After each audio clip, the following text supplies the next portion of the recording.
मित्रों, ओम ज्ञान वाटिका में आज बात करेंगे अर्थव्यवस्था के बारे में। कोरोना महामारी ने देश की अर्थव्यवस्था को जो दर्द दिया था, उससे देश की जनता अभी भी कराह रही है। हालांकि धीरे धीरे उसमें सुधार के संकेत दिखने लगे हैं, लेकिन दर्द की कहानियाँ इतनी लंबी और इतनी ज़्यादा हैं कि उनसे उभरना या उनसे पीछा छुड़ा पाना एक लंबे वक्त की, लंबे अंतराल की दरकार दिखाई पड़ती है। एक समय था जब कारों को, मोटरसाइकिलों को देश के विकास का पैमाना माना जाता था, लेकिन कोरोना महामारी आने से पहले ही यह सेक्टर, ऑटो सेक्टर, मंदी के गहरे गर्त में चला गया था और यह अब उससे अब भी नहीं उबर पाया है। और कोरोना काल में लॉकडाउन लगने के कारण इस पे और असर पड़ा है। जानकार यह भी बताते हैं कि नोटबंदी, जीएसटी का असर भी ऑटो सेक्टर पर बहुत गहरा पड़ा है, जिससे यह आज तक नहीं उबर पाया।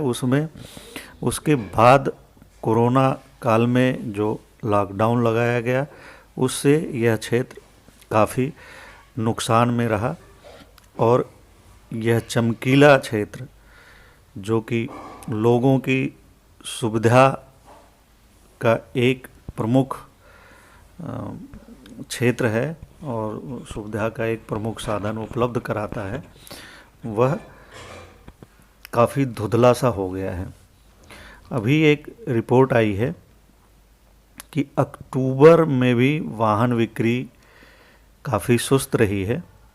तो federation of automobiles dealers association, जिसे छोटे में शॉर्ट फॉर्म में फाडा कहते हैं, उन्होंने कहा है कि जो कंपनियां हैं, उत्पादन करती हैं, वो अपने उत्पादन को घटा दें ताकि जो है डीलरों के पास वाहनों की संख्या ना बढ़े। अक्टूबर में यात्री वाहनों की सुस्त बिक्री पर चिंता जताते हुए फाडा ने कहा कि कंपनियों को उत्पादन घटा देना चाहिए। खासकर दोपहिया वाहन निर्माताओं से उत्पादन कम करने को कहा है, क्योंकि डीलर्स के पास इनका बड़ा भंडार एकत्र हो गया है, जमावड़ा हो गया, वाहन बिक नहीं रहे हैं, लोग इसे खरीद नहीं रहे हैं।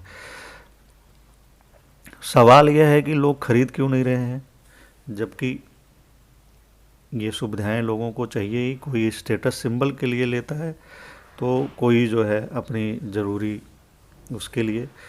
तो इसका मतलब ये है कि लोगों की आय नहीं हो रही है या इतनी कम हो गई है कि जो है वो वाहन खरीदने की स्थिति में नहीं है। तो हम सबको पता ही है कि कोरोना काल में हमारी अर्थव्यवस्था की जो विकास दर है, जीडीपी की जो विकास दर है, वो -24% में चली गई है और उससे अभी नहीं उबर पाया है। करोड़ों लोग बेरोज़गार हुए हैं, उनकी नौकरियां चली गईं और लाखों लोग अभी भी बहुत कम वेतन पर नौकरी कर रहे हैं, जिनको अभी भी आधी या आधी से कम या चौथाई सैलरी ही मिल रही है, वेतन मिल रहा है। ऐसे में वे खर्च क्या करें। इसके अलावा देश में करोड़ों ऐसे लोग हैं जिनकी आय 15,000 रुपये महीने से भी कम है। ऐसे लोगों से वाहन, कार खरीदने की क्या उम्मीद कर सकते हैं। कर्ज वगैरह लेके दोपहिया वाहन ज़रूर खरीद लेते हैं, लेकिन उसकी भी संभावनाएं कम हो जाती हैं जब बुनियादी चीज़ें पूरा करना ही मुश्किल हो गया हो।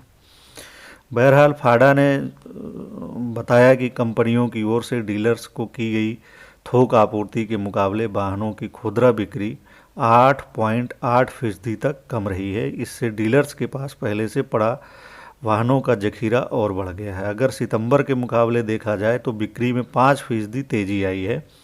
लेकिन पिछले साल की समान अवधि की तुलना में बिक्री कम रही और कुल 2,49,860 गाड़ियों का पंजीकरण हुआ है। फाडा ने बताया कि देश भर के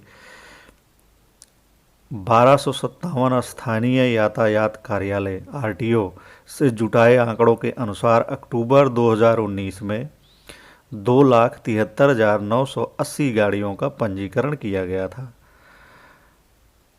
फाडा के अध्यक्ष बिंकेश गुलाटी ने बताया कि नवरात्रि पर अक्सर गाड़ियों की बिक्री ज़्यादा होती है, लेकिन इस बार ऐसा नहीं रहा। नवरात्रि काफ़ी फीका रहा। अब लोगों को दिवाली का इंतज़ार है। देखने वाली बात है कि दिवाली में वाहनों की बिक्री कैसे रहती है। वाहन हो सकता है कि बिकें, लेकिन वो इस पर निर्भर करेगा कि लोगों की नौकरियां कितनी लौटी हैं और कितनी उनकी आय बढ़ी है। इसी पर डिपेंड करेगा कि वाहन कितना दीपावली पर बिकता है और लोगों को किस तरीके से कर्ज मिलता है और वो कर्ज को दे पाने की किस स्थिति में है। अक्टूबर में सभी श्रेणियों में कुल 14,13,549 वाहनों की बिक्री हुई, जो पहले साल के 18,59,709 के मुकाबले 23.99% कम है, मतलब लगभग 24% कम है। तो फाडा कहता है कि अगर इस तरीके का हाल रहेगा, वाहन नहीं बिकेंगे, तो इसका असर नौकरियों पर पड़ेगा, लोगों की नौकरियां जाएंगी।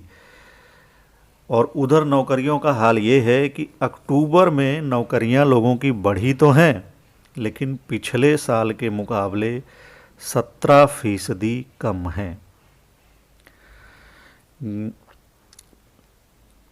यह 17% बहुत बड़ा आंकड़ा होता है पिछले साल के मुकाबले। इसका मतलब है कि ना तो लोगों को नई नौकरियां मिल रही हैं, ना जिनकी चली गई हैं उनमें से अधिकतर को नौकरियां वापस मिली हैं। लॉकडाउन में ढील और कारोबारी गतिविधियों में तेज़ी से अक्टूबर में नई भर्तियों की संख्या पिछले महीने के मुकाबले बढ़ी है, लेकिन 2019 की तुलना में भर्तियों में 17% की गिरावट आई है। नौकरी जॉब स्पीक सूचकांक के अनुसार आईटी और सेवा क्षेत्र में अक्टूबर में महामारी से प्रभावित पिछले महीने की तुलना में 7% तेजी आई है। होटल, यात्रा और खुदरा क्षेत्र में भी कोविड-19 के दबाव में उभरने से सफलता मिली है। सितंबर के 12% के मुकाबले अक्टूबर में 33% सुधार देखा गया है। बाजार में मांग बढ़ने से उपभोक्ता वस्तुओं से जुड़े क्षेत्रों में भी नई नौकरियां 4% की दर से बढ़ी हैं, जबकि विज्ञापन और पीआर में 14%, बीपीओ में 5% और बैंकिंग वित्तीय सेवा क्षेत्र में 4% तेजी आई है।